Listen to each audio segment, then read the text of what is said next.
Saludos, amada iglesia.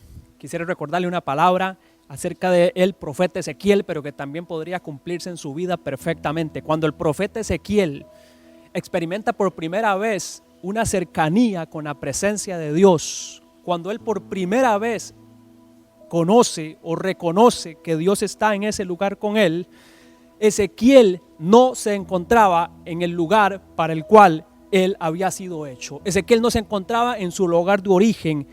Ezequiel no se encontraba en un lugar que había sido hecho para él. Ezequiel se encontraba en un lugar que había sido hecho para otro tipo de personas.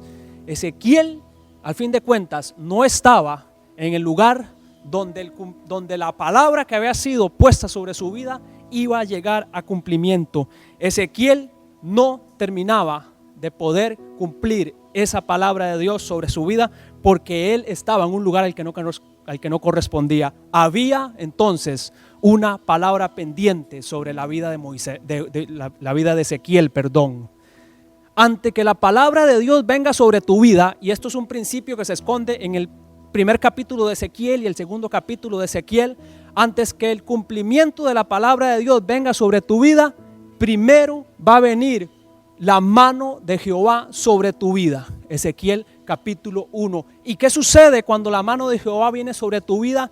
Es cuando Él te lleva y empiezas a ver, empiezas a mirar lo que está por venir.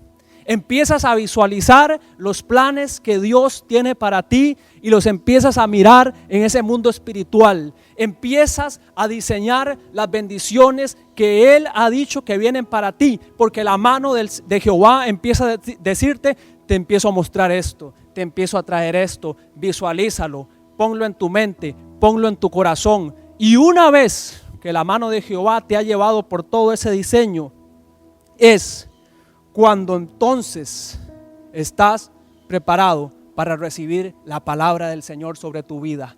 Cuando Ezequiel, después de ir guiado por la mano de Jehová y ver todas las bendiciones, ver lo que venía sobre su vida, el cumplimiento de su palabra, cuando él está a punto de recibir la palabra del Señor, después de ser guiado por la mano de Jehová, él ve en las nubes un trono que resplandece. Él ve acercarse un trono precioso. Él ve acercarse sobre ese trono aquel que está a punto de decir: Ezequiel, es el momento de cumplir tu palabra. Porque recuerde esto, amada iglesia, después de que el Señor te lo muestra, entonces viene sobre tu vida para declarar y para decretar lo que solamente a ti te pertenece.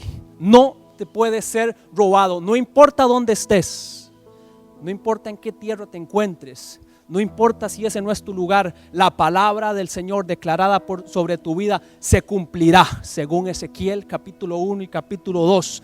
La semana pasada, la famosa revista El Economista, en su versión para América Latina, hacía una serie de análisis, una serie de lecturas sobre la economía que estamos viviendo actualmente, y tenía unas conclusiones un poco tajantes. Ellos decían, le voy a parafrasear: parece que nos estamos recuperando, decía la revista El Economista, pero parece que a pesar de que nos estamos recuperando, nos estamos adentrando en una burbuja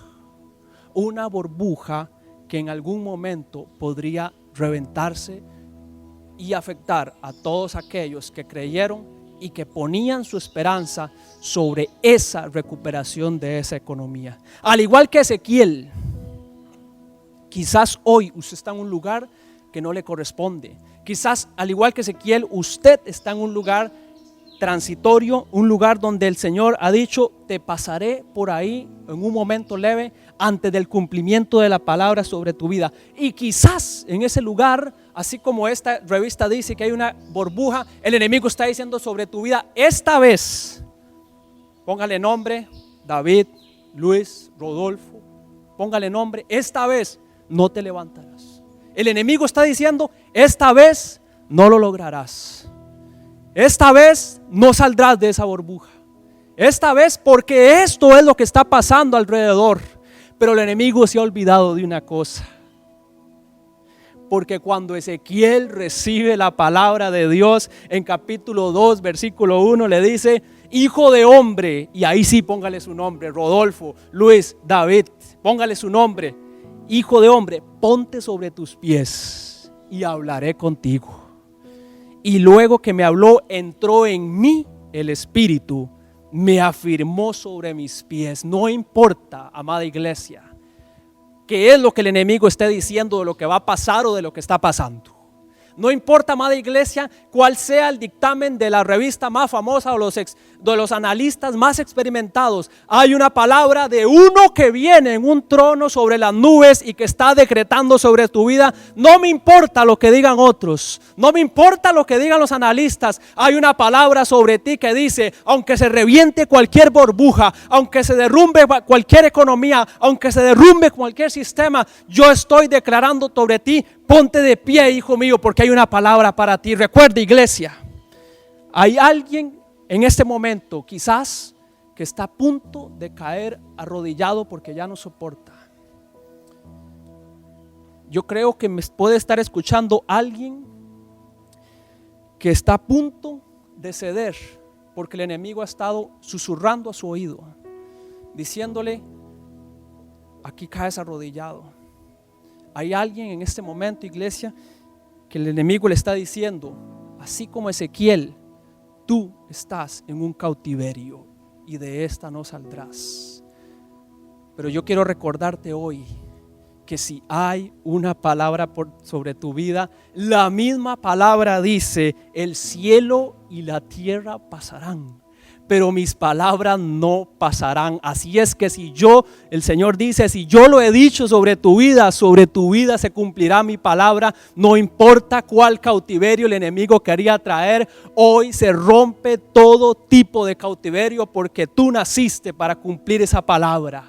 Amada iglesia, eso es un recordatorio, eso es una palabra que hay sobre tu vida, que a pesar de lo que esté sucediendo alrededor, tú tienes un destino que va a cumplirse, lo diga el enemigo lo que quiera decir. En Mateo capítulo 13 hay una historia que posiblemente usted la ha escuchado, que es de el sembrador, el famoso sembrador de Mateo capítulo 13. Le leo del versículo 13 en adelante, donde dice, Jesús está hablando y le dice, he aquí el sembrador salió a sembrar. Guarde esa palabra por ahí, salió a sembrar, guárdela por ahí. Versículo 4, mientras sembraba, parte de la semilla cayó junto al camino y vinieron las aves y la comieron. Parte cayó en pedregales donde no había mucha tierra y brotó pronto porque no tenía profundidad de tierra. Pero salido el sol se quemó porque no tenía raíz, se secó. Y parte cayó entre espinos y los espinos crecieron y la ahogaron. Pero parte cayó en buena tierra y dio fruto, cual al 100, cual al 60, cual al 30 por uno. El que tiene oídos para oír, oiga, le decía Jesús. La historia del sembrador, iglesia, tiene dos condiciones que pueden ser códigos para entender el lenguaje de lo que Jesús le estaba hablando a sus discípulos y nos está hablando hoy. Número uno, los 4 lugares de los que habla la parábola, de los que habla esta historia. Repito, el camino, el pedregal, los espinos y la buena tierra. Todos estos lugares, todos estos 4 lugares, antes de ser pedregal, antes de ser espinos, antes de ser buena tierra, fueron desiertos. Oiga, qué importante eso. Aquí hay personas que posiblemente antes, por lo que han pasado, de llegar a ser espino, de llegar a tener una situación complicada, de llegar a tener un escenario que ahorita mismo está siendo difícil, tienen que entender que todos fuimos desiertos en algún momento y Dios tiene algo especialmente bueno con los desiertos. Número 2, cuando la Biblia indica que el sembrador salió a sembrar, esa palabra salió en su original, es una palabra muy intencional donde el sembrador dijo, yo intencionalmente voy a poner semilla en el camino, en el pedregal, en los espinos y en la buena tierra, porque cuando dice cayó semilla en esos lugares, es realmente que Él la puso ahí, porque la semilla de Dios viene sobre todas aquellas personas que dicen estar ahí, ser tierra para recibir esa palabra, perdón. Entonces, cuando el Señor le hablaba de los desiertos, nos revela que todas estas tierras fueron desiertos. Quiero leerle, porque el Señor tiene algo especial con los desiertos. El Señor, cuando ve que su vida está pasando por un momento difícil, el Señor cuando ve que su vida está pasando por un momento donde parece no cumplirse su palabra, Él tiene algo especial para usted. Así es que deténgase un momento y escuche uno de los mayores poemas de amor que el Señor ha escrito a la humanidad, que está con letras, llamémosle románticas, letras de amor, en Oseas capítulo 2, versículo 14, donde el Señor le dice a usted, le dice a la iglesia: por eso ahora voy a atraerte y te llevaré al desierto. Ojo, porque esto es el Señor hablando, no son las circunstancias, no son nuestra falta de planificación. Es el mismo Señor que a pesar de que nosotros tengamos todo bajo control, de creer que tenemos todo bajo un cumplimiento en nuestro plan, Él dice: yo te llevo al desierto. Allí, ojo lo que dice, le hablaré con ternura, se lo dice a usted, y dice: allí le devolveré sus viñedos, convertiré el valle de la desgracia en paso de esperanza. Y dice el Señor: allí me corresponderás como en los días de tu juventud, y habrá amor entre tú y yo. El Señor tiene algo especialmente poderoso con los desiertos, porque Él, cuando lleva a Israel al desierto, Él le dice: yo tengo un plan para ti. No mires lo que está pasando el otro, no mires las espinas del otro, no mires la buena tierra del otro, yo tengo un plan para ti. Cuando en 1948 el Estado de Israel se independiza, ojo este detalle,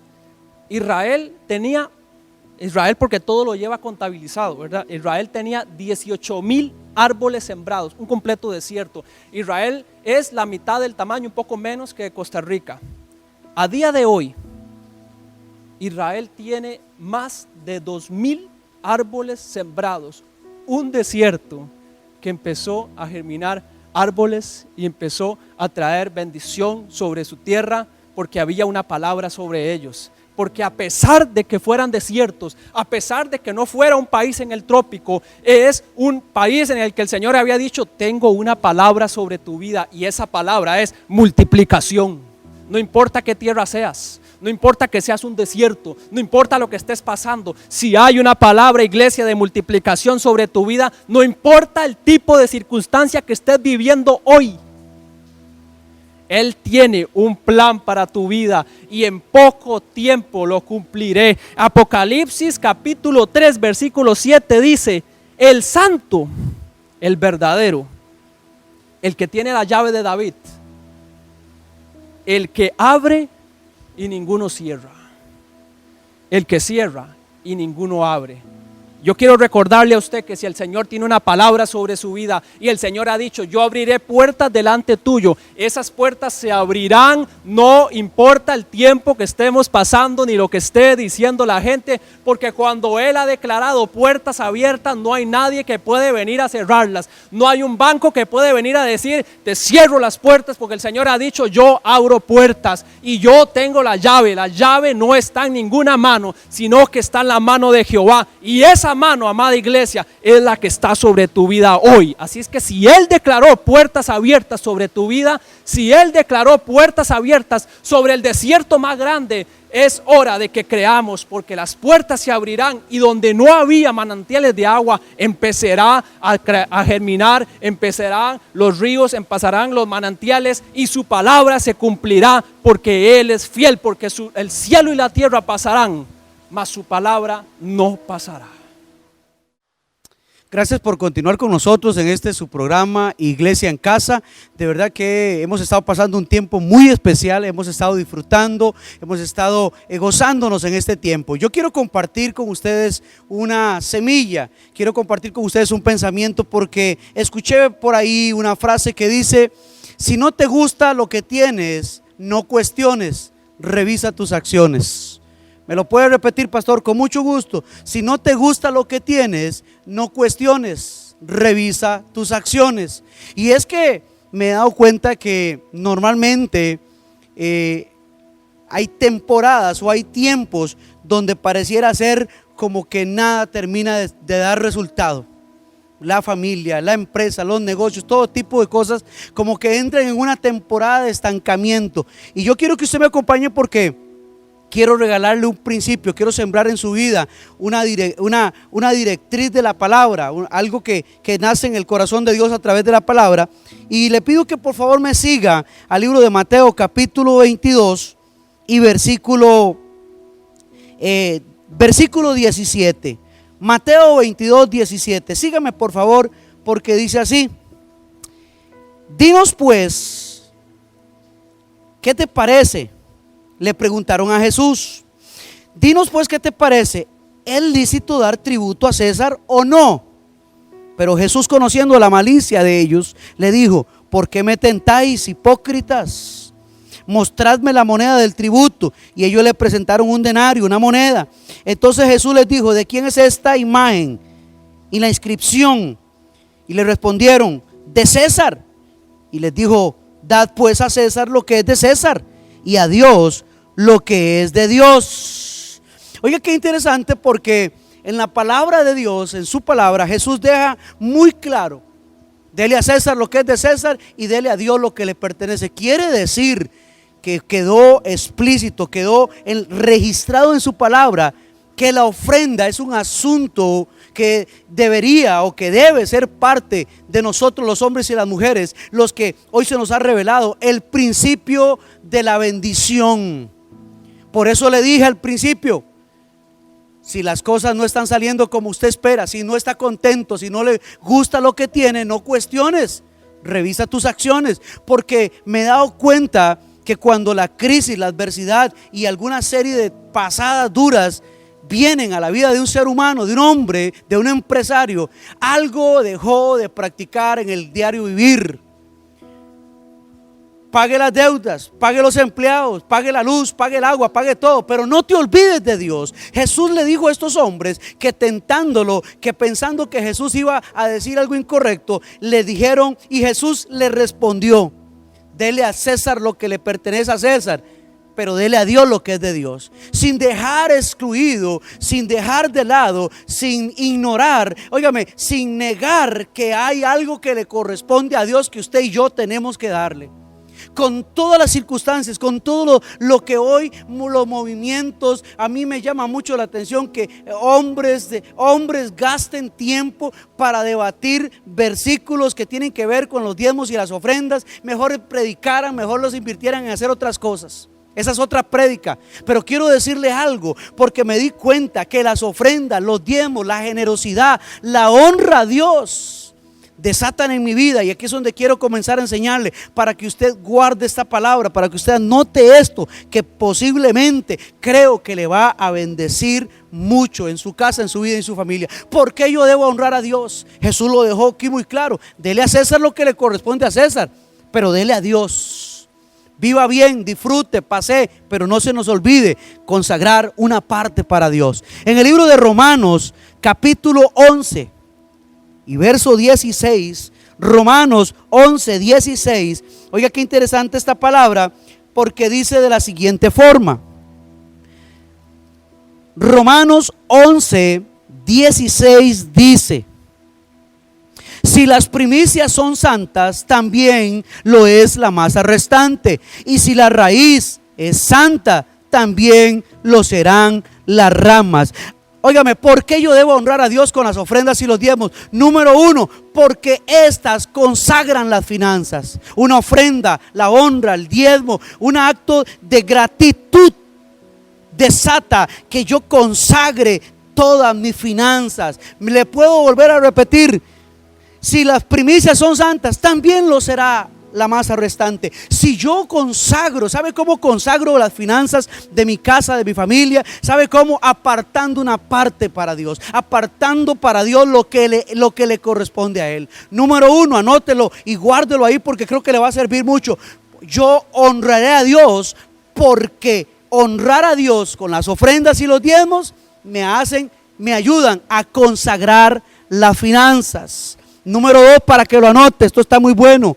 Proverbios 18, 16. Oiga lo que dice Proverbios 18, 16. Dice: la dádiva del hombre le ensancha el camino y le lleva delante de los grandes. La dádiva del hombre le ensancha el camino. ¿Por qué yo debo honrar a Dios? Número 2, porque cuando yo honro a Dios, yo me aseguro que a través de las ofrendas, que a través de la honra y de la gratitud, Dios ensanchará mi camino. Hermano, yo le quiero decir algo, pero qué bendición es que Dios ensanche mi camino, que Dios me permita caminar ensanchado. ¿Sabe qué es eso? Vivir ensanchado es que Dios va a hacer que en tu refrigerador haya comida, que tu salario no llegue, hermano, que tu salario te permita honrar las deudas, pero que también te permita ahorrar para otros proyectos, que a través de esto una vida holgada, ensanchar. Dice: la dádiva del hombre le ensancha el camino y lo pone delante de los grandes. Sí, yo debo honrar a Dios, porque honrar a Dios desata en mi vida ensanchamiento en mi camino. Alguien dijo un día por ahí platicando conmigo: cada buena acción es verano para el camino, me dijo. Cuando yo escuché esta frase me impresionó mucho, porque me he dado cuenta de que cada una de mis acciones, en lo que a honra se refiere, me allanan el camino, me dan verano para el camino, me dan días de alegría, días tranquilos. Se termina la oscuridad, se terminan los días grises. Por eso honrar a Dios es muy importante.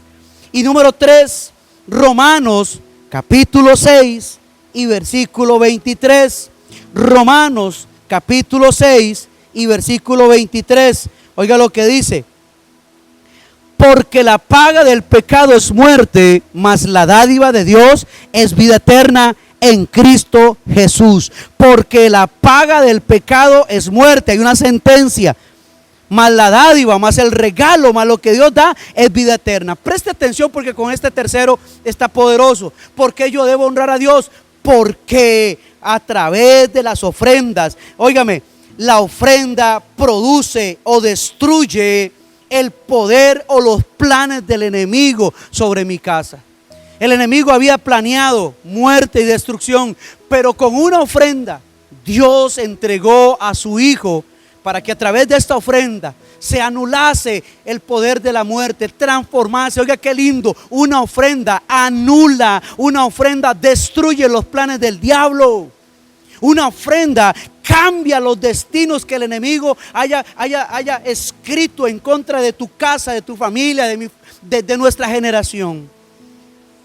Les he regalado 3 semillas o 3 razones por las cuales en el libro de Mateo Jesús fue explícito y dijo, Jesús fue muy claro: denle al César lo que es del César, pero denle a Dios lo que es de Dios, para dejarnos en evidencia que honrar a Dios es algo que ya está escrito, pero que traerá bendición, prosperidad, ensanchamiento y vida a nuestra casa y a nuestra familia.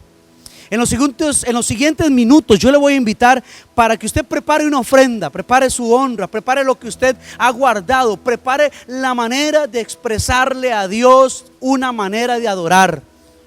Porque con las ofrendas adoramos también. Con las ofrendas reconocemos a Dios. Estaremos pasando por la pantalla las plataformas virtuales en las cuales usted podrá hacer llegar su donativo, su ofrenda, su contribución, su generosidad. Quiero decirle en este día que sobre tu vida la prosperidad, la bendición, el ensanchamiento vendrán de parte de Dios cuando tú y yo logramos entender que Dios espera que tú y yo le honremos con las ofrendas y los diezmos. Soy su pastor Jairo. Qué bendición haber compartido con ustedes. Un abrazo fuerte y seguimos con más de Iglesia en Casa.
Tiempos proféticos es los tiempos que estamos viviendo en la actualidad. La Biblia, posiblemente el libro con la mayor directriz profética que puede existir, nos debe de llevar a una investigación, porque ciertamente hay toda una confabulación de principios universales que tenemos que conocer acá en la tierra, y hay algunos principios espirituales que tienen que ser conocidos para determinar y saber hacia dónde vamos. En el libro de Ezequiel capítulo 37, tomándonos de la palabra de Dios como este mapa profético, este mapa, cuando hablamos mapa profético, hablamos de un mapa del destino, un de dónde venimos, en dónde estamos, y sobre todo un para dónde vamos. Y creo que ha sido preguntas, y han estado este tipo de preguntas durante este tiempo de crisis mundial, donde el comercio ha sido quebrantado, donde el turismo ha sido quebrantado, donde el arte ha sido quebrantado, donde la salud ha sido quebrantada, la familia ha sido quebrantada, y la iglesia ha recibido un golpe. No ha sido quebrada. La iglesia de Cristo, hablo de la iglesia a nivel mundial, ciertamente ha recibido un golpe bastante fuerte con esta crisis que se ha desatado hace ya casi 100 días. Pero la iglesia de Cristo no está quebrada. Esto es algo muy importante, porque déjeme decirle algo muy importante. Esta crisis que en este momento se ha desatado por medio de una enfermedad, y que a través de esa enfermedad o de ese virus se afectó las finanzas, se afectó la familia, se afectó el desarrollo del mundo, se afectó el desarrollo de la sociedad. Todo esto que usted y yo estamos viendo, déjeme decirle a ciencia cierta, esta crisis tiene un objetivo principal, además de quebrantar la economía, además de quebrantar a los gobiernos, las políticas. Esta crisis, este virus que se ha desatado hace casi 100 días, que además son de los virus o las crisis o las enfermedades que están profetizadas por Jesús en Mateo 24 o por el apóstol Juan en Apocalipsis, en el libro de Apocalipsis. Esta enfermedad, esta crisis, este virus, mucho más que un accidente de un laboratorio o mucho más que una conspiración, como algunos quieren llamarlo, definitivamente este virus y esta crisis tiene como objetivo, o tenía como objetivo, golpear la fe de Jesucristo. Esta crisis, sí, claro que sí, tenía como objetivo golpear a la iglesia de Dios.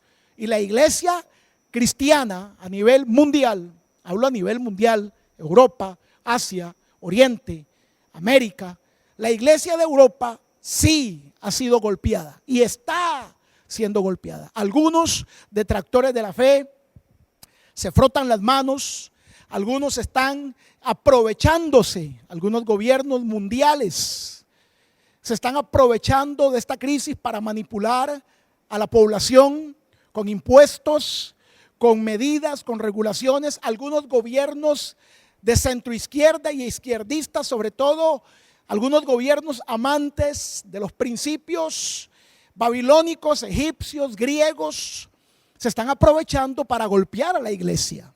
Un tema muy profundo que no siempre se puede tratar a la luz de la cámara, porque el tiempo no nos da. Pero esta crisis que estamos viviendo ciertamente ha quebrantado, ojo, golpear y quebrantar no es lo mismo. Esta crisis ha quebrantado muchísimas organizaciones, estructuras. Esta crisis ha quebrantado y ha golpeado, pero el principal objetivo de esta crisis era quebrantar la iglesia de Jesucristo, golpear la fe. No lo ha logrado. Usted puede escuchar a los profetas mayores de nuestro tiempo y se dará cuenta que los grandes profetas están declarando el oráculo santo, y todos ellos concuerdan en que esta crisis ha golpeado pero no ha quebrado a la iglesia. En el libro de Ezequiel capítulo 37, yo quiero que usted me acompañe.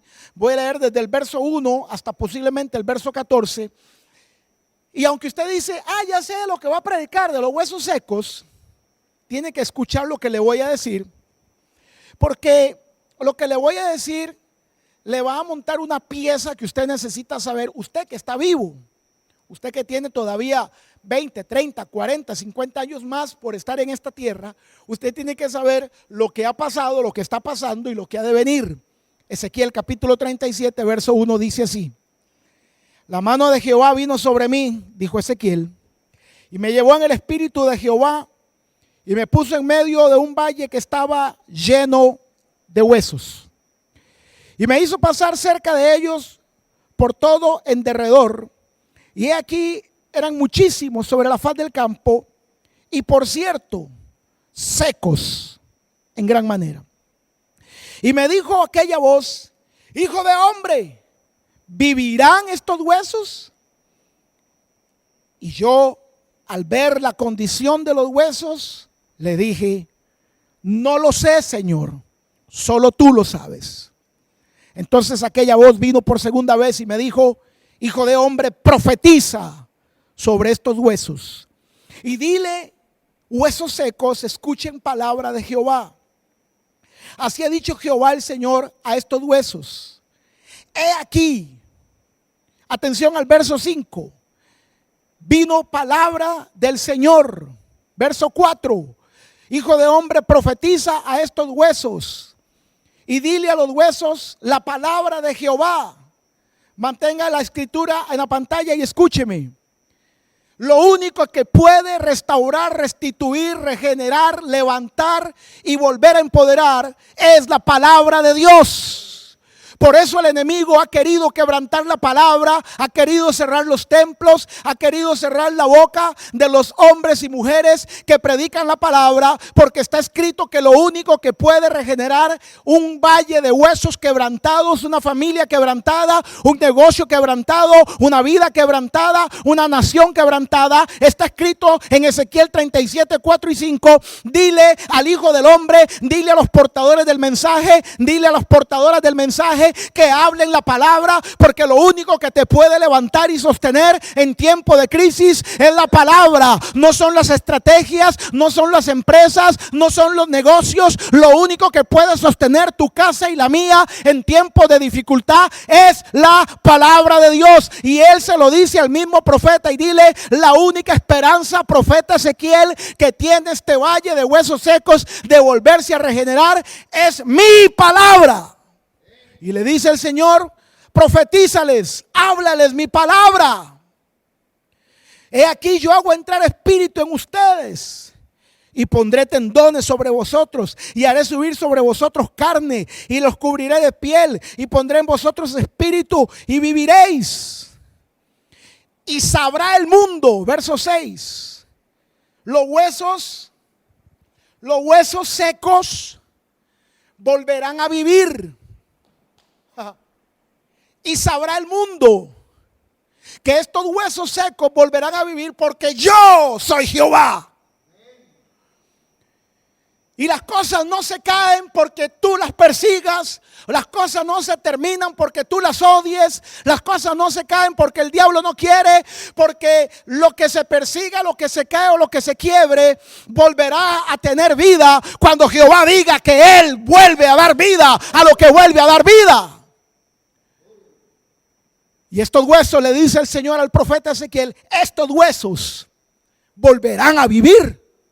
Aunque el mundo diga que no, aunque la crisis diga que no, aunque los expertos digan que no, Jehová le dice a Ezequiel: estos huesos, porque yo digo que sí, estos huesos van a vivir, porque en tu vida y en la mía no es lo que diga el gobierno, no es lo que diga la premonición, no es lo que digan los expertos. En tu vida y en la mía, en tu negocio, en la empresa, en el ministerio, es lo que diga el Señor. Estos huesos vivirán, le dice el Señor a Ezequiel, porque cuando estos huesos vivan, el mundo sabrá que yo soy Jehová. Y sigue el Señor hablando con Ezequiel. Y dice Ezequiel: y hubo, verso 7, y hubo un gran ruido. Y hubo un gran ruido. le hago un paréntesis escatológico. Y hubo un gran ruido. Y habrá una noticia mundial. Y saldrá en todos los periódicos. Y se comentará en las televisoras. Y se hablará de los huesos secos. Cuando los huesos secos, dice, el Señor le dice a Ezequiel, cuando los huesos comiencen a unirse, porque estaban dispersos por todo el valle. Cuando los huesos comiencen a unirse, cuando los tendones comiencen a crecer, cuando la carne comience a darse de nuevo, le dice el Señor a Ezequiel, habrá un gran ruido. Será noticia mundial. El mundo tendrá que darse cuenta que el cielo y la tierra pasarán. Pero Jehová le dice a Ezequiel, pero mi palabra no pasará. Y el Señor le está diciendo a Ezequiel en el capítulo 37, vienen días donde el valle de huesos secos, que tenía los huesos esparcidos por todo el valle, por una palabra, los huesos regresarán, los huesos se unirán uno con otro y habrá un gran ruido. Será una gran noticia. Propios y extraños, crédulos e incrédulos, quien ama o quien odia, quien te desea lo mejor o quien te envidia, tendrá que darse cuenta, dice el Señor, de que yo estoy trabajando en el valle del hueso seco. Y habrá un gran ruido, dice el Señor. Y aquí viene un temblor, y los huesos se juntaron cada uno con su hueso. Y miré, dice Ezequiel, verso 8, y aquí tendones sobre ellos, carne sobre su piel. La piel cubrió encima de ellos, pero no había espíritu en el cuerpo que se acaba de formar. Y me dijo el Señor, profetízale al espíritu. Profetízale, hijo de hombre, y dile al espíritu, así ha dicho Jehová el Señor, espíritu, con E mayúscula, Espíritu Santo, ven y sopla sobre estos huesos y ellos vivirán. Y profeticé como me había sido mandado, y entró espíritu en ellos, y vivieron y estuvieron sobre sus pies, y se transformó lo que era un hueso seco, se transformó en un ejército indetenible. El que era un hueso seco se transformó en un soldado inquebrantable. La que fue un hueso seco se transformará en una guerrera indetenible. Y dice el Señor, me dijo luego el Señor, verso 11, hijo de hombre, todos estos huesos que acabas de ver son la casa de Israel. He aquí ellos dirán, nuestros huesos se han secado, nuestra esperanza ha perecido, hemos sido destruidos.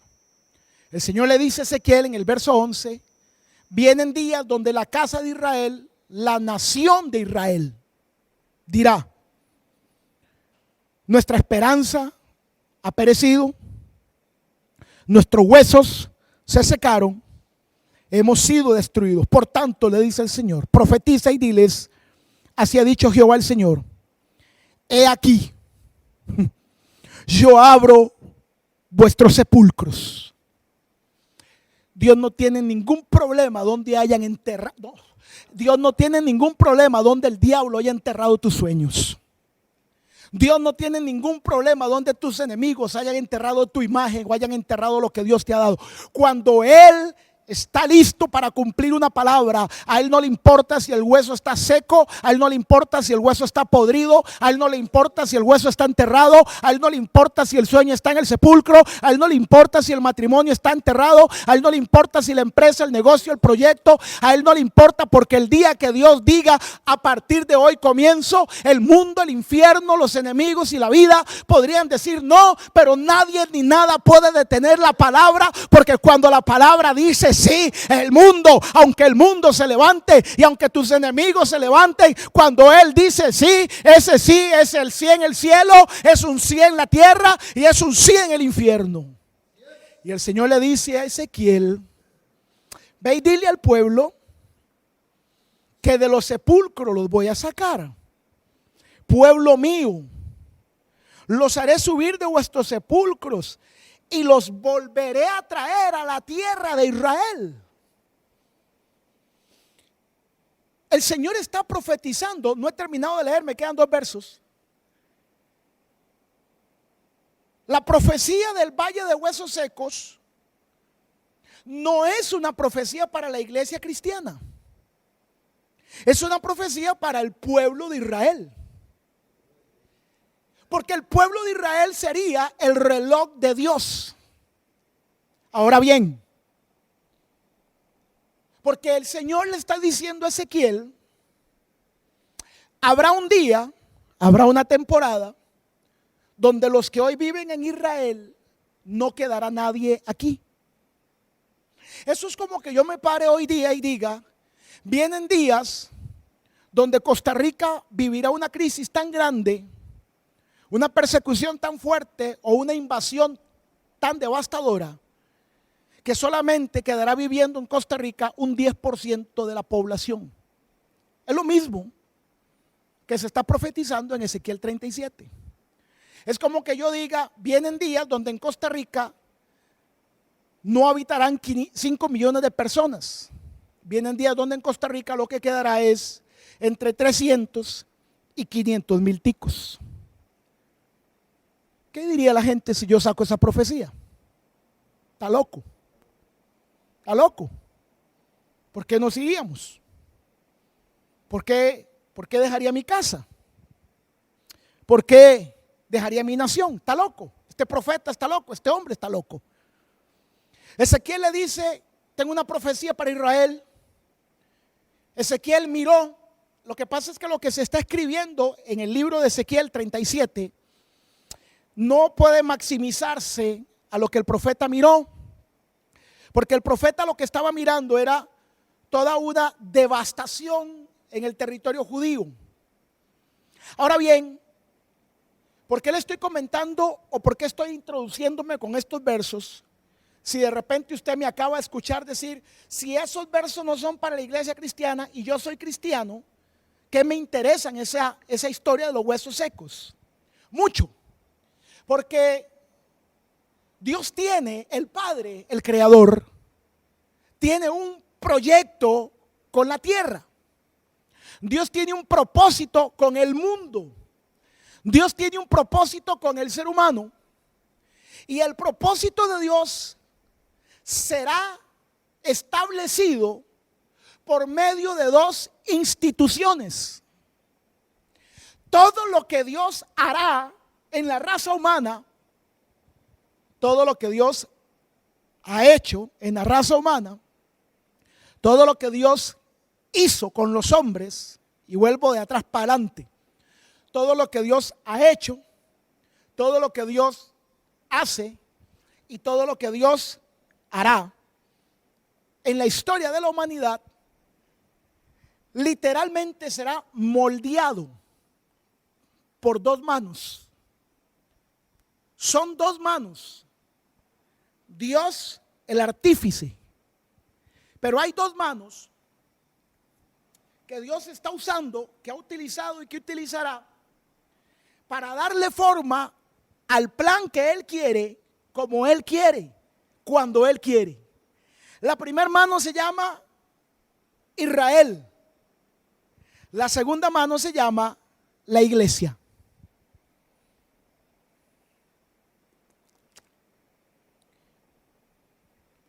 Por lo tanto, preste mucha atención.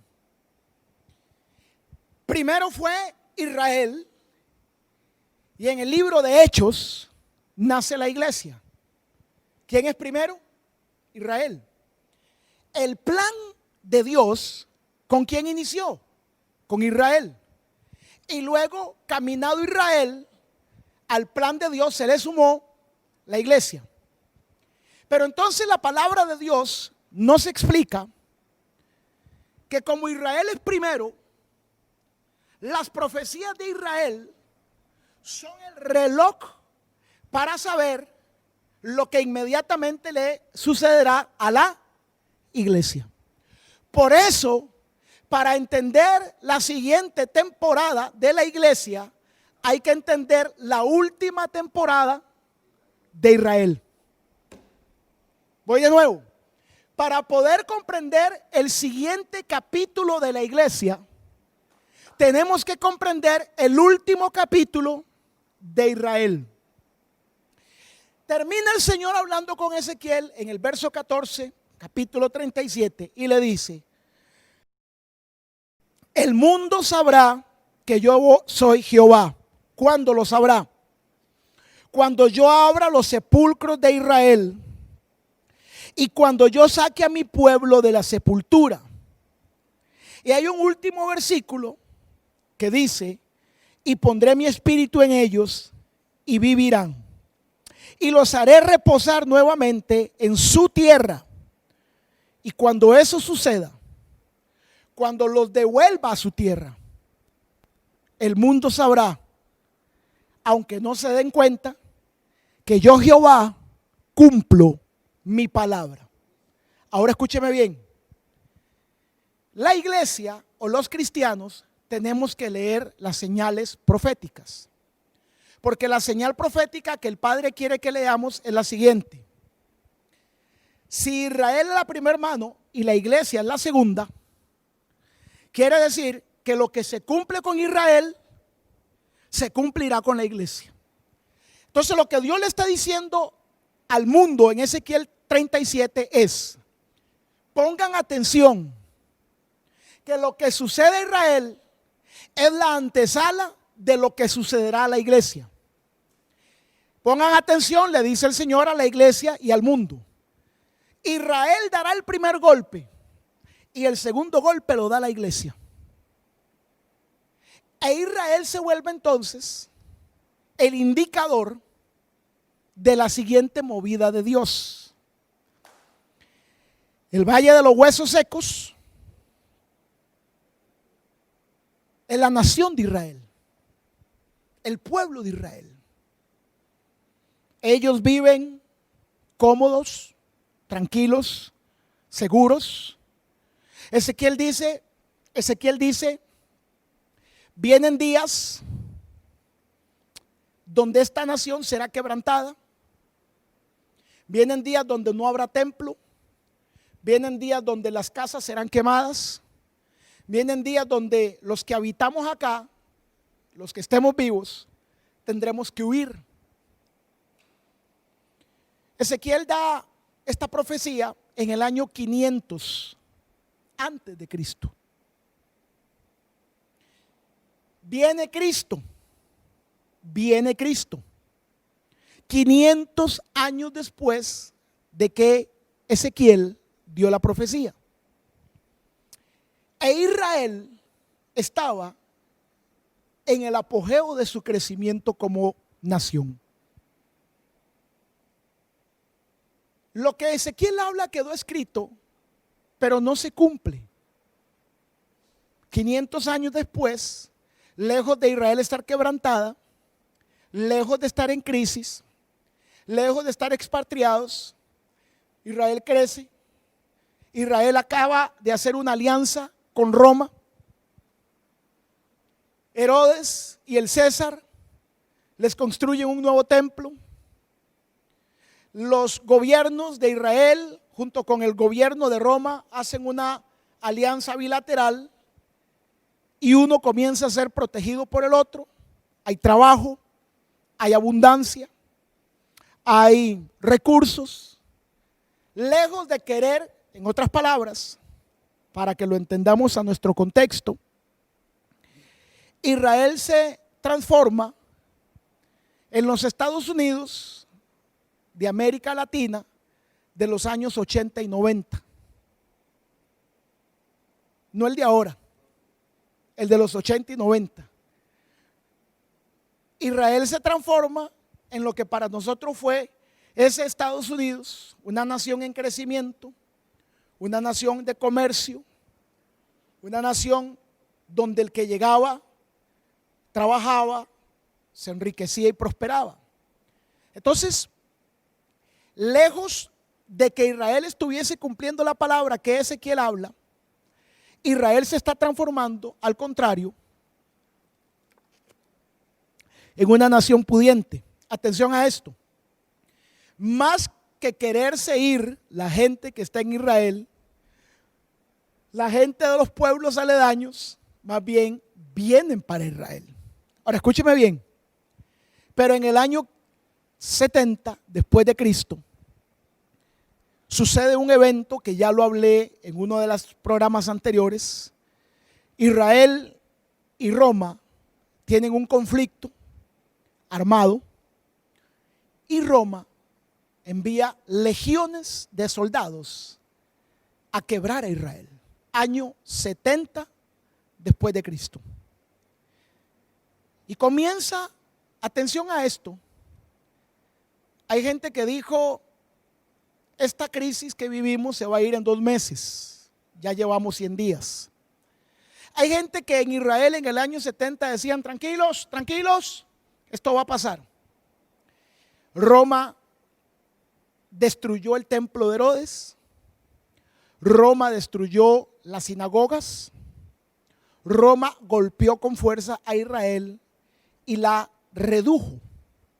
Y a partir del año 70 hasta aproximadamente el año 300 después de Cristo, dio inicio una persecución religiosa, espiritual, sobre todo aquello que tuviese que ver con la Torá, con la palabra, tanto a los rabinos como a lo que en aquel momento se conocía dando nacimiento a la comunidad cristiana. Una persecución de casi 200 años, donde todo lo que olía a Dios era perseguido por los romanos, por los vecinos alrededor, con tal de congraciarse con los romanos, porque recuerde que Roma todavía en esa época estaba en el apogeo como imperio. Eran los amos y señores del mundo conocido de aquel tiempo. Después de Roma, año 300, año 400, queda en la atmósfera, después del año 300, queda en la atmósfera, por ejemplo, después del año 300, Israel está sumamente golpeada. Para el año 300, el 50 o el 60% de los judíos ya no vivían en Israel. El 50% de la nación estaba en pie y el otro 50% en ruinas. Pero queda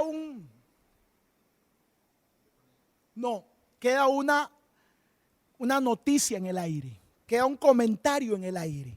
El comentario que se hacía en aquellos años de la historia, en el año 300 después de Cristo, es que en Israel vivió un rey poderoso y que este rey acuñó miles de millones de recursos en oro, en piedras preciosas. Y se hablaba de la historia del rey Salomón, cómo en los días del rey Salomón la plata y el cobre eran como nada, porque la moneda de uso era el oro en los días del rey Salomón. Y es verdad. En los días del rey Salomón, la opulencia, el superávit de vida de los judíos era tan alto que la plata no era usada. Para que tenga usted una idea, en los libros de referencia histórica, para poder tener una moneda de plata, una persona debía trabajar entre 3 y 4 meses para poder tener una moneda de plata. Para poder tener una moneda de oro, había que tener aproximadamente 100 monedas de plata. Ese era el tipo de cambio. 100 monedas de plata por una moneda de oro. Una moneda de plata, 4 meses de trabajo. ¿Cuántos, ahora sí, sáquele cuenta, cuántos meses ocupaba usted trabajar para tener una moneda de oro? Eso era en los reinos aledaños a Israel. Y en Israel se pagaba con oro. Cuando se vino la invasión de Nabucodonosor a Israel, Salomón no tenía sus tesoros a la vista y paciencia. Salomón tenía esos tesoros escondidos en una arquitectura y en una ingeniería muy fina. Los grandes arquitectos y los grandes ingenieros de las construcciones de Salomón eran tres tipos de personajes: judíos, babilonios y egipcios. ¿Quiénes fueron los grandes constructores de las estructuras ingenieras de aquellos años? Los de Babilonia fueron los primeros ingenieros y arquitectos construyendo la Torre de Babel. Y luego se levantaría una segunda, o los sumerios, se levantaría una segunda cultura que eran expertos en construcciones y en secretos arquitectónicos de arquitectura e ingeniería. ¿Quiénes? Los egipcios. ¿Quiénes eran los arquitectos y los ingenieros de Salomón? Sumerios, babilonios, egipcios y judíos. El templo de Salomón era todo un mapa, si lo quisiera llamar en el algor de hoy, no es así, solamente para que tenga una idea usted más contextual. El templo de Salomón era todo un mapa masónico. Salomón escondió en las columnas y en las paredes, encriptados en dibujos y en letras, todos los códigos de donde estarían escondidas las bóvedas. ¿Cuál fue el problema? Que sus enemigos no sabían. Y cuando llegaron, destruyeron el templo para llevarse el oro del templo. Al llevarse el oro del templo, al destruir las paredes del templo, al destruir los espejos de diamante, destruyeron los códigos. Por eso los tesoros de Salomón siguen escondidos. De ahí han nacido cientos de miles de películas. Y dentro de los tesoros de Salomón se encuentra escondida el arca. ¿O no fue esa bendita arca la que anduvo buscando Indiana Jones toda su vida?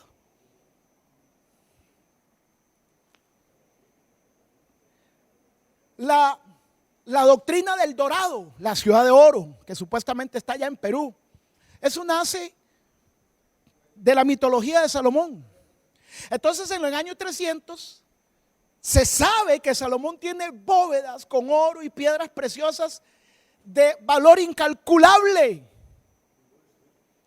Pero se sabe que esas bóvedas no están escondidas en Haifa, ni están escondidas en Galilea, ni están escondidas en Tel Aviv. Esas bóvedas están escondidas en Jerusalén. Pero Jerusalén no es tan grande.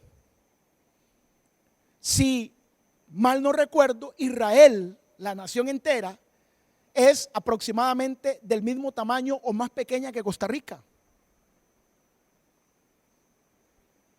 Jerusalén no es tan grande. Quiere decir que lo que andamos buscando está en Israel. Dicen los que se reúnen en el año 300. Pero Israel está en un 50% de operatividad. No tiene ejército. ¿Qué sucede entonces? Si usted me está siguiendo la pista, ¿en qué usted cree que se está transformando Israel en el año 300?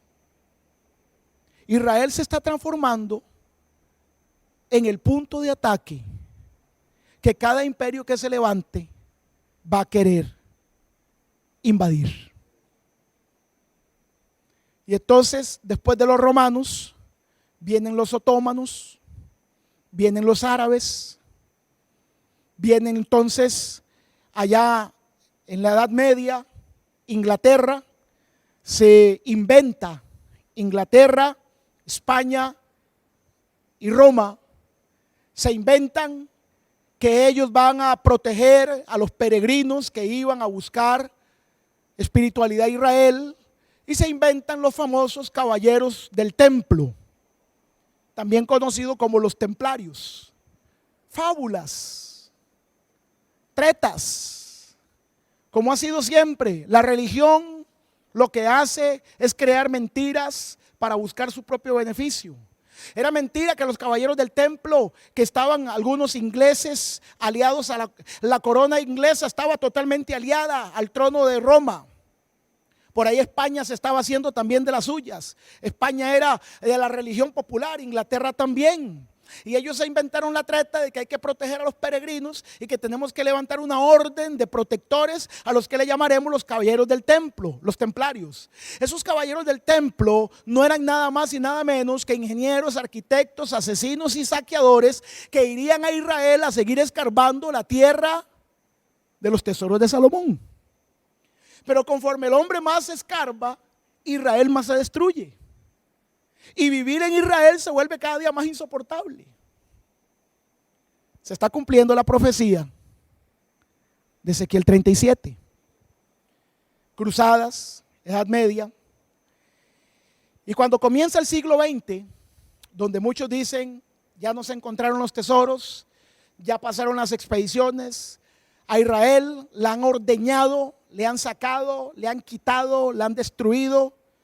Las bóvedas de Salomón hasta el día de hoy no han aparecido, pero Israel está desbaratada.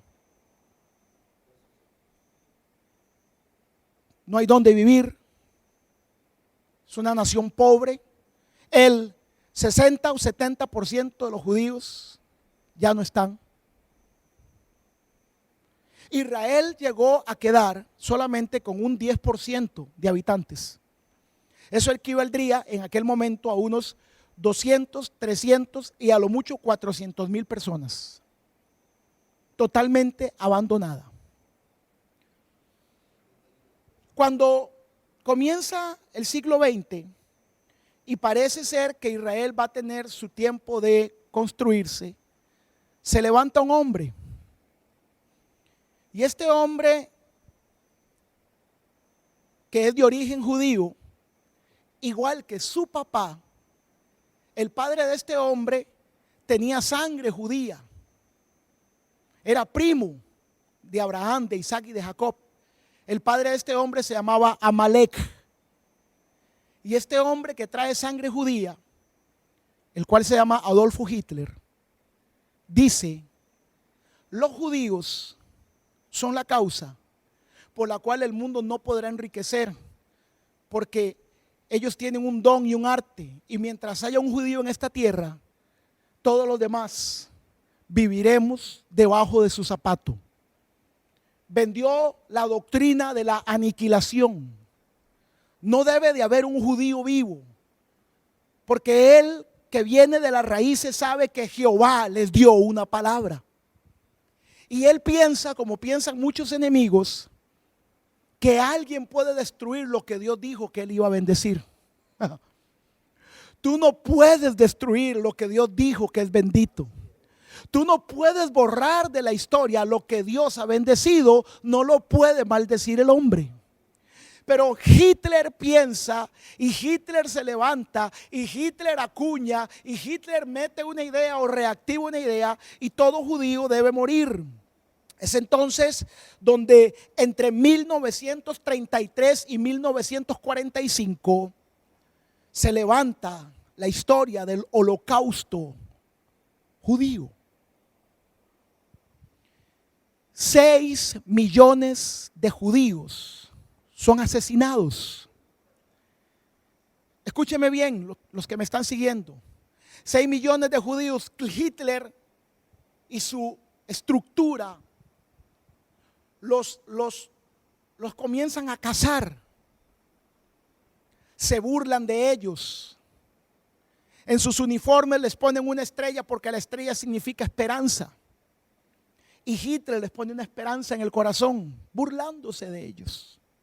Porque el enemigo quiere pasarte por una prueba, y cuando estás en la prueba el enemigo te manda a alguien y te pregunta: ¿y dónde está tu Dios? Y muchas veces nosotros, con una fe puesta más en las finanzas que en la palabra, nos entristecemos, nos peleamos con Dios y se nos quiebra la esperanza. Muchas veces la vida nos trae circunstancias, enfermedades o crisis. Y cuando usted y yo estamos en esas circunstancias, se nos enferma un ser querido, se nos enferma un hijo, un padre, una madre. Y cuando estamos ahí, el diablo aparece y le dice: ¿dónde está Dios? Y como nuestra fe está puesta en una falsa esperanza, porque nos enseñaron, nos adoctrinaron que cuando uno vive en las cosas de Dios es intocable, y eso es mentira. Jesús murió crucificado. Jesús dijo, en el mundo tendréis aflicción, pero Él dijo a Pedro también, el diablo me ha pedido tu vida para zarandearle, mas yo estoy orando por ti para que tu fe. Pero hay cristianos que se le acaba el dinero y se le cae la fe. Hay cristianos que un hijo se les enferma y se les cae la fe. Porque necesitamos sentarnos y repreguntarnos, ¿estoy listo para lo que está para venir? Hitler desbarata, los burla.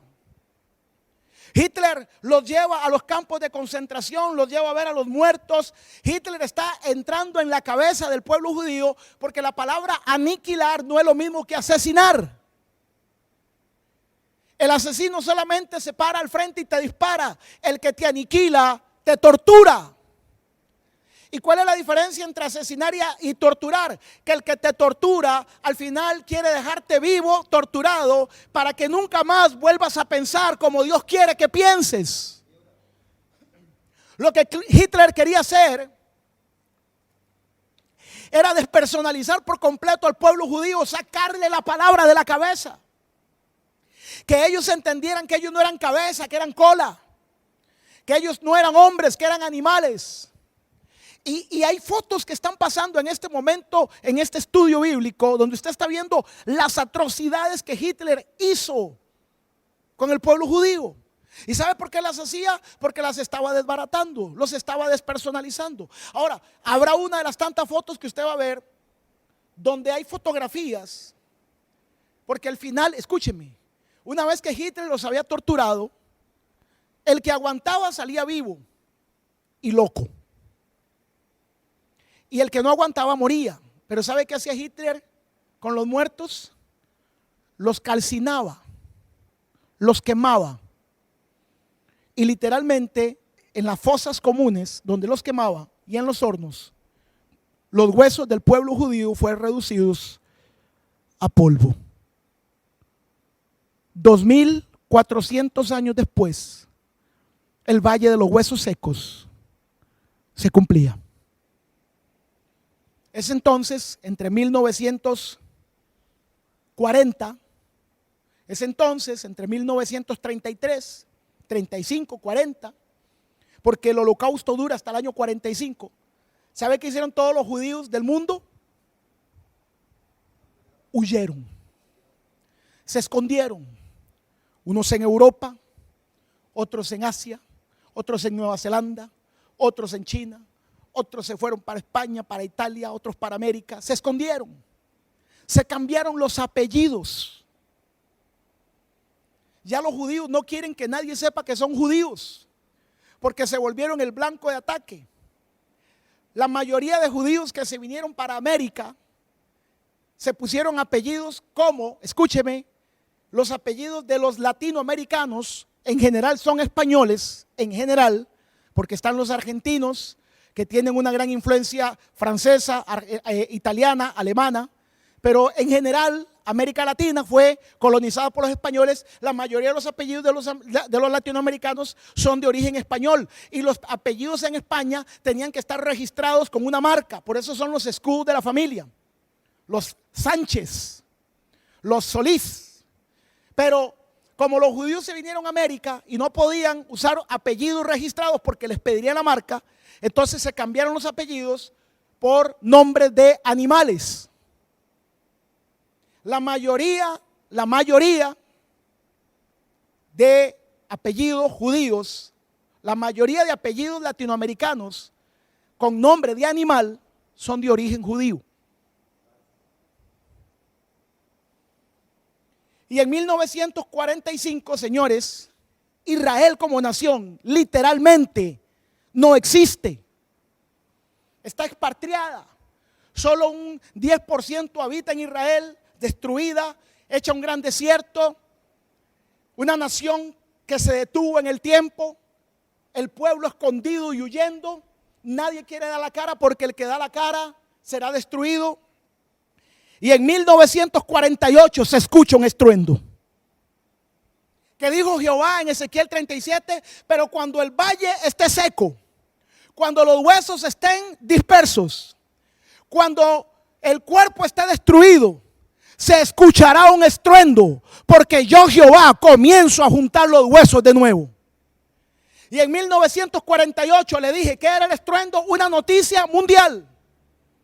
¿Qué era el estruendo? El mundo tendrá que darse cuenta que el cielo y la tierra pasarán, mas su palabra no pasará. Y así como él dijo que el pueblo sería desmembrado, así como él dijo que el pueblo sería perseguido, así como él dijo que el pueblo sería golpeado, también él dijo: pero yo los haré volver del sepulcro, yo los volveré a echar carne, yo haré que la nación se vuelva a levantar, que la nación sea punta de lanza, yo volveré a levantar a mis hijos, porque donde hay un hijo de Dios, la crisis no lo puede detener jamás. En una tumba, en un hueso, en una persecución, en un polvo, la crisis no puede detener a un hijo y a una hija de Dios, porque tú y yo no nos movemos por lo que dice el mundo, nos movemos por lo que dice la palabra. Cielo y tierra pasarán, mas su palabra no pasará. Dijo el Señor en Ezequiel 37: y vendrá un estruendo. Y ese estruendo significa que los huesos se vuelven a unir, que los huesos toman carne, que los huesos toman vida. Reloj de Dios. Antes que la iglesia tome su lugar, primero Israel tendrá que levantarse. Oseas capítulo 6, verso 2. Va a aparecer en pantalla. Oseas capítulo 6, verso 2 dice: nos dará vida después de 2 días, y en el tercero nos resucitará y viviremos delante de él. Segunda de Pedro capítulo 3, versículo 8 dice: oh amados, no ignoren esto.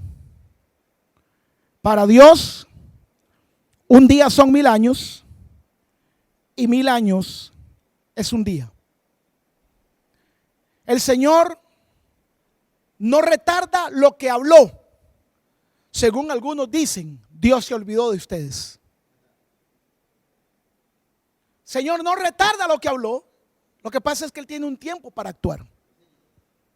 Pero muchos dirán, dice Pedro, muchos dirán: Dios se olvidó de ti. Dios se olvidó de tu promesa. Y Pedro dice: el Señor no retarda su promesa, como algunos dicen, sino que está teniendo paciencia de nosotros para que nos pongamos al día con respecto a las promesas que nos quiere dar. No es que Dios no nos quiere dar las promesas, es que nos está esperando para que tú y yo alineemos nuestro corazón al cielo y podamos recibir las promesas que nos quiere dar. Y entonces aparece, nosotros tenemos un personaje aquí en el set que se llama el dientón. Y entonces aparece el dientón y pregunta: ¿y qué está esperando Dios de mí? ¿A través de qué yo me voy a alinear? ¿Sabe cómo se alineó Israel? A través de la crisis. ¿Sabe cómo será alineada la iglesia en estos tiempos? A través de la crisis. Esta crisis demostrará quién está listo para recibir casas, carros, bienes, dinero, posición, negocios, empresas, y quién no lo está. Conozco cristianos que oraron y zapatearon 3 años en un altar por un puesto de trabajo. Conozco cristianos a los que se le dio una palabra profética y que le dijeron: dejarás de ser empleado y te transformarás en gerente. Pasó de ganar 100,000 al mes a ganar 2 millones. Y conozco cristianos, esos que recibieron la palabra, esos que zapatearon toda una vida por el puesto, que en un año perdieron el puesto que tenían. Y lo perdieron porque se llenaron de ego, porque 2 millones de pesos les llenó el corazón de orgullo y prepotencia. Conozco cristianos que vendían empanadas en la calle, que Dios les dio una soda o un restaurante, pero que cuando tuvieron la soda o el restaurante se olvidaron de Dios. ¿Y dónde perdió la soda el restaurante? ¿Y dónde perdió el puesto de gerente? En la crisis. Porque Dios les está diciendo: no están listos para darle lo que quiero darle. Porque si usted por 2 millones de pesos se vuelve loco, entonces usted no está listo para manejar 20. Si usted con ser gerente de un lugar se vuelve prepotente, regañando y ofendiendo a sus compañeros, usted se puede imaginar lo que sería de usted siendo el gerente de 20 negocios. Porque si usted con una soda o un restaurante se dejó de congregar, usted se podría imaginar si tuviera una cadena de 20 sodas o 20 restaurantes en Costa Rica. Y ahí seguro usted se vuelve un patrocinador del pecado. Conozco cristianos que la bendición los echó a perder. Lo que ellos no sabían es que lo que usted llamó bendición, para Dios solamente era la prueba de tu fe y de tus principios. Porque la crisis lo único que estaba probando era quién quedaba de pie para poderles entregar lo verdadero. ¿O no está escrito en la Biblia? Cuando Jesús dijo, si ustedes supieran a dar a Dios lo que es de Dios, hablando del diezmo, oiga qué tremendo, si ustedes supieran dar a Dios lo que es de Dios, dice Jesús, entonces el Padre les entregaría lo verdadero. ¿A qué se refiere con esto? Si usted aprendiera a darle a Dios los 10,000 pesos que le tiene que dar por los 100,000 que gana, usted piensa que 100,000 pesos es plata. Dice, si usted aprendiera a darle a Dios los 10,000 que tiene que darle, entonces usted aprendiera a recibir un sueldo verdadero. Quiere decir que el plan de Dios no era darle 100, ni 500, ni 1,000,000. El plan de Dios era darle 10 veces más. Pero si yo le robo a Dios con lo poco, también le robaré con lo mucho. Por lo tanto, se me prueba en lo poco para darme lo mucho. La crisis solo estaba probando si tú y yo estamos listos para lo que está por venir. En 1948 se oye un estruendo, noticia mundial. Un gobernante, un hombre, un político, alguien judío, se reúne en las Naciones Unidas y dice, pido el derecho a volver a ser nación. Y se somete a voto lo que no se debería votar, pero Dios se sujeta.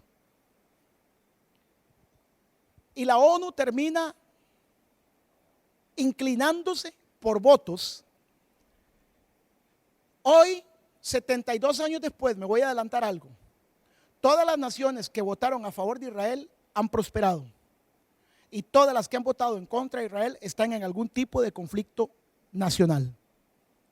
Una de las naciones que votó a favor de Israel es Costa Rica. Pero costarricenses, si no nos metemos con Dios y nos ponemos serios, la bendición que alcanzamos se nos va a ir por la olla, por andar siguiendo tendencias y filosofías asesinas y anticristianas. Esto no es un juego. Vaya, pregúntele a la nación de Venezuela, cuyo gobernante digo, odio a Israel hasta mis entrañas. El gobernante de la nación de Venezuela dijo, yo odio, algo así fue que dijo, ¿verdad? Digo una palabra, búsquelo, yo tal, hasta mis entrañas. ¿Sabe qué pasó con ese gobernante? Un año después sus entrañas estaban podridas en cáncer. Y su gobernante entregó a la nación a la más grande crisis de toda la época. Costarricenses, o nos ponemos serios y ponemos gobiernos que tengan temor de Dios, o estamos condenando a nuestros hijos a vivir la peor crisis que jamás se ha vivido en la historia de Costa Rica.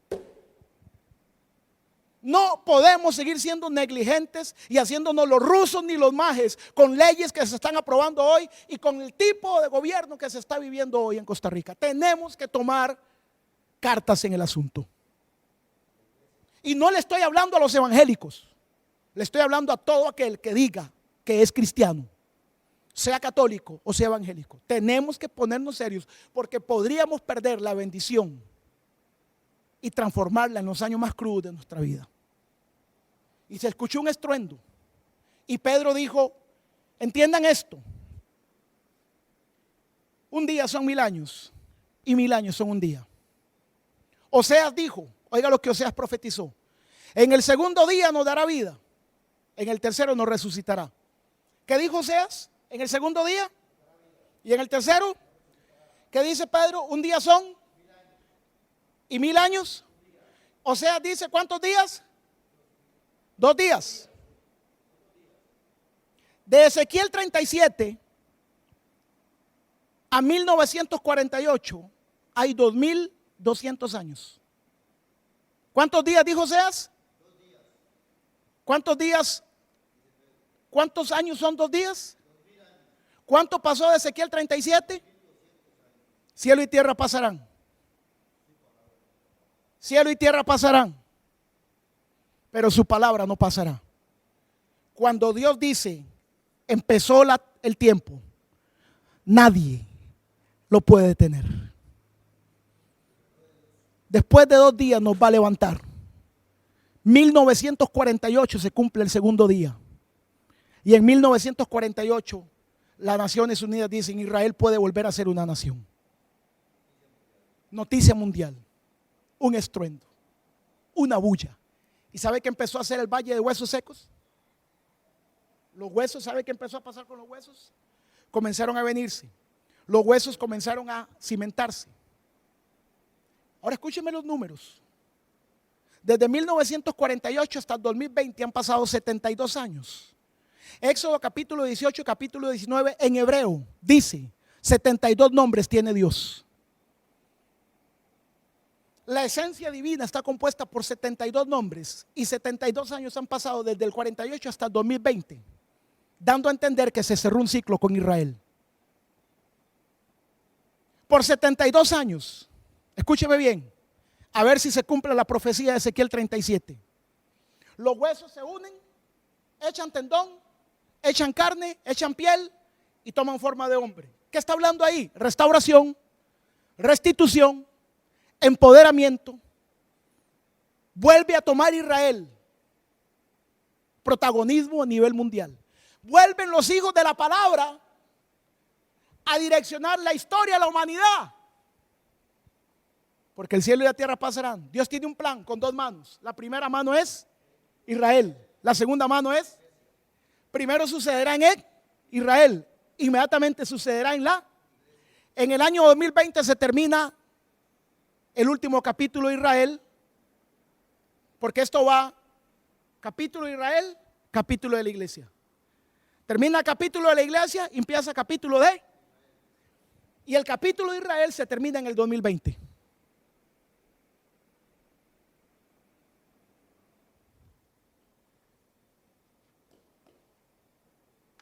Se volverá a abrir otro capítulo para Israel.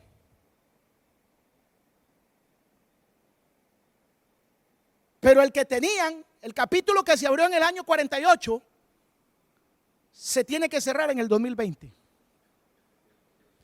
Quiere decir que el 2020 es el año en que un capítulo se cierra y es el año en que un capítulo se cierra el capítulo de Israel e inmediatamente se abre el capítulo de la iglesia.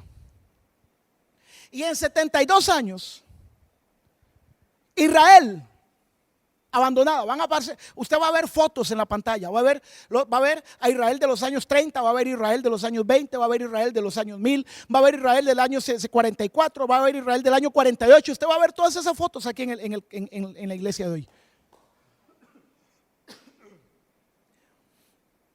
Y quiero que vea las fotos, En tan solo 72 años, siendo Israel un país con el 0.2% de la población mundial.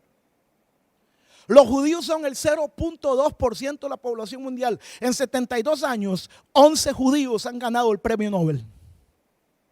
En 72 años, Israel, la que era un polvazal, valle de huesos secos, dice el Señor, la sacaré del sepulcro y los volveré a dar protagonismo.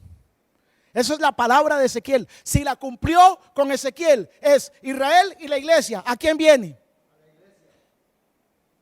La saca del sepulcro. 72 años después, Israel se vuelve el país número top 3 en el desarrollo de ciencia, medicina, tecnología e industria y el militarismo. Israel es una de las 3 naciones más poderosas en hacer la guerra. No, no es que Palestina no los quiere invadir, es que saben que es lo que tienen a la par.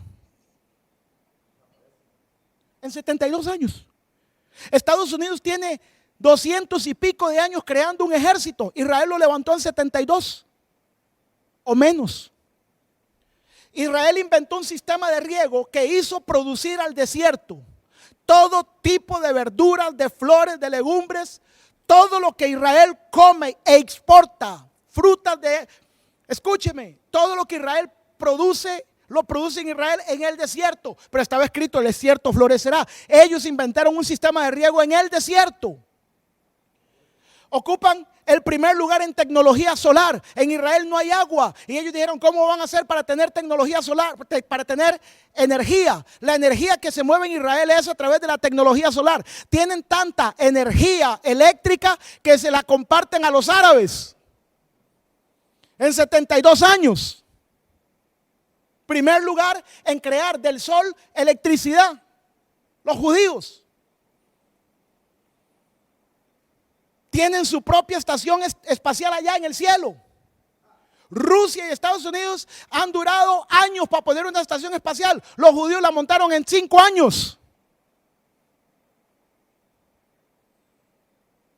Y transformaron el desierto.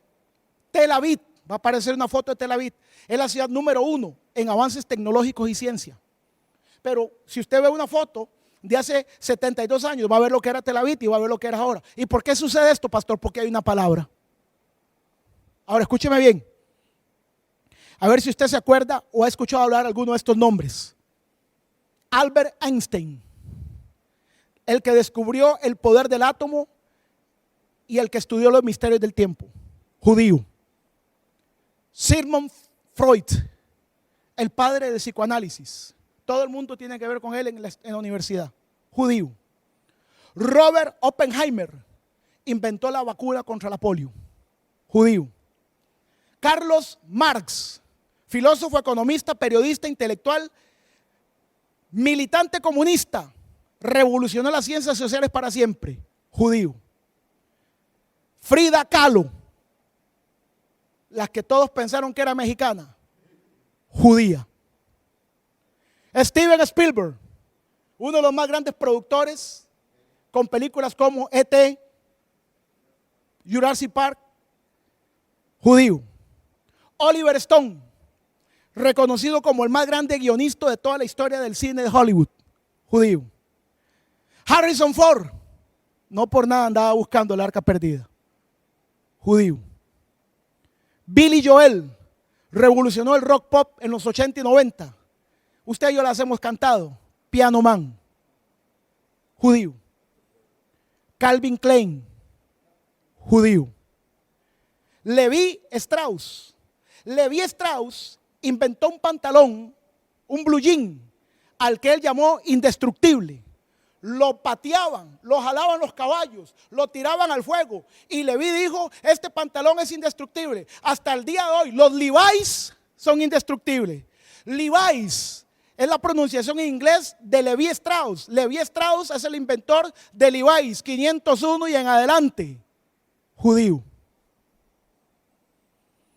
Jane Simmons, cantante de Kiss, que inventó la canción, la única que todo el mundo se sabe de Kiss, I Was Made. El que se pone la máscara y saca la lengua, ese es Jane Simmons, judío. Le termino con 3. ¿Han marcado o no han marcado la historia? Ese es el Valle de los Huesos Secos regenerado. Robert Downey Jr. se fue a buscar a 2 hermanos de apellido ruso y se sentó con ellos y les dijo: ¿qué les parece si le damos vida en el cine a la saga de los Avengers? Robert Downey Jr. dijo: y yo quiero ser Iron Man. Judío. ¿Quién no se da cuenta que la música en el cine cambió y que hoy todo es épico, poderoso, diferente? ¿Quién cambió la historia de la música en el cine? Hans Zimmer, judío.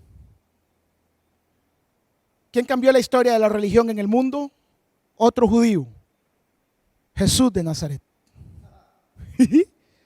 Sea en el arte, en la política, en la ciencia, en la economía o en la espiritualidad, siempre habrá un hijo de la palabra gobernando el mundo. Primero Israel y ahora la iglesia.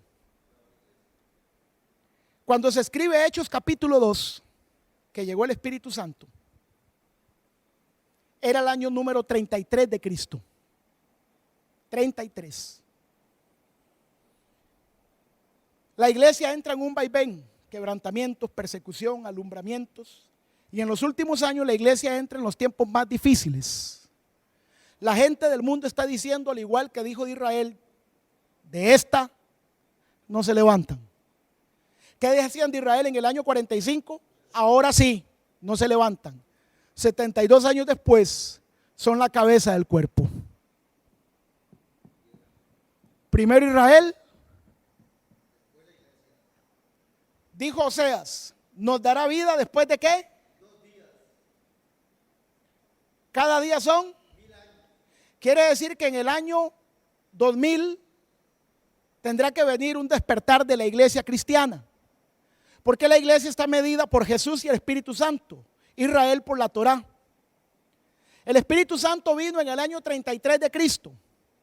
Agarre su teléfono, los que están aquí, y ponga 2020 menos 33. A ver cuánto le da.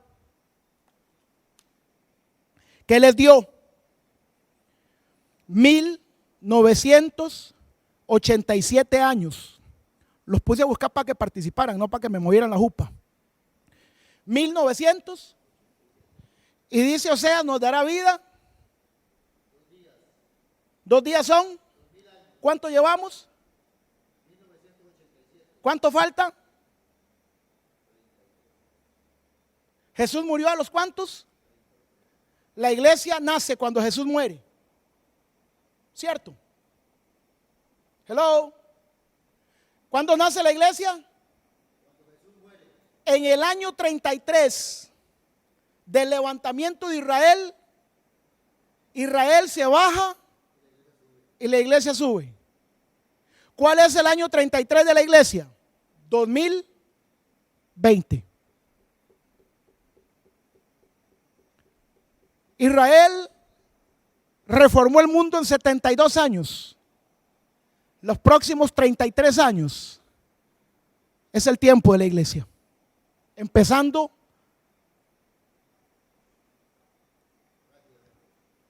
en medio de la crisis.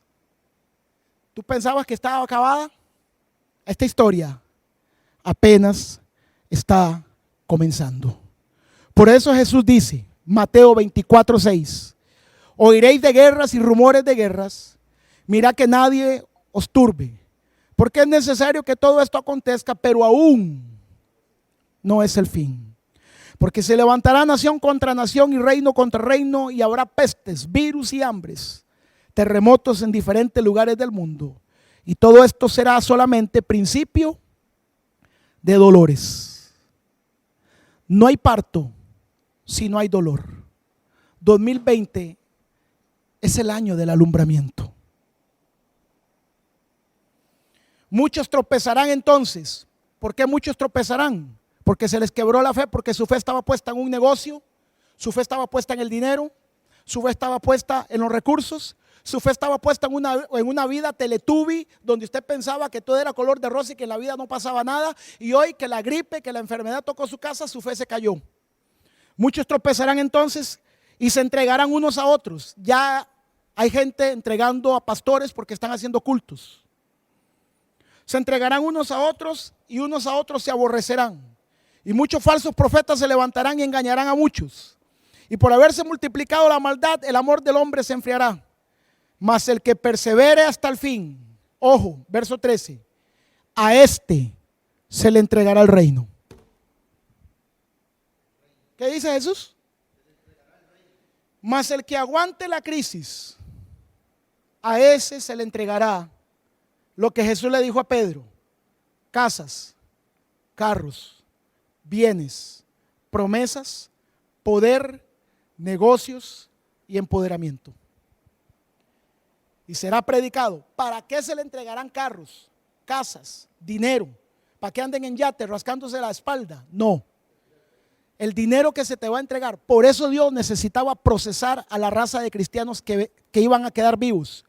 Porque los cristianos, muchos, no entendían para qué ocupaban el dinero o para qué Dios les daba el dinero. Muchos Dios les dio dinero y lo que menos hizo fue coger un dinero para darle a la obra de Dios o para mantener la obra de pie. Pero dice, a muchos se les entregará el reino, dice Jesús, y será predicado el evangelio del reino.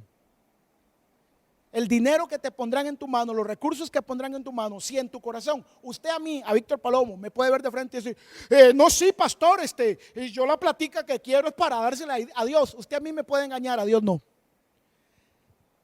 Si su corazón no tiene claro que el dinero que usted va a recibir no es todo para la iglesia, es para ayudar la obra de Dios, olvídese, usted está condenado a trabajar como cualquier mortal más y tener el sueldo y el dinero de cualquier mortal más. Porque el único que está capacitado para la bendición que viene es el que tiene claro que lo que tiene es para servir la obra de Dios. Por eso si usted en los últimos años se ha comido los diezmos y las ofrendas, este es el culto para que se ponga a cuenta con Dios y diga, yo quiero ser parte de lo que viene. Pero lo que viene no le será dado a gente que se come lo que es de Dios. Discúlpeme, esta es la verdad. Y dice Jesús, y será predicado el evangelio del reino para testimonio de todas las naciones. El levantamiento de Israel era el testimonio de que Dios estaba con Israel. La predicación del evangelio a través del ministerio de los cristianos. Vienen días donde el ministerio de los cristianos que están alineados será tan poderoso que los eventos que hace Neverland, de estos eventos de conciertos, serán cascarilla de maní de lo que la iglesia va a hacer con los recursos que tiene. Y la gente dirá, impresionante campaña la que esta gente hace, porque mueven miles de millones de dólares predicando el evangelio. Y será predicado el evangelio del reino. Y entonces vendrá el fin de la iglesia, el fin del paso de la iglesia por este mundo. Recuerde, capítulo Israel, capítulo de la iglesia. Se cierra el capítulo de la iglesia y entonces dice Jesús, será predicado el evangelio del reino y vendrá el fin. ¿El fin de qué? ¿De la humanidad? No, el fin de la historia de la iglesia. Y el inicio del capítulo final de Israel en la tierra. La historia comienza con Israel y terminará con Israel. ¿Está listo? ¿Usted está listo para lo que viene? Si no lo está, todavía le quedan como 7 meses para alinear su corazón. Soy Víctor Palomo, desde el Valle de los Huesos Secos. Nos vemos en la cima.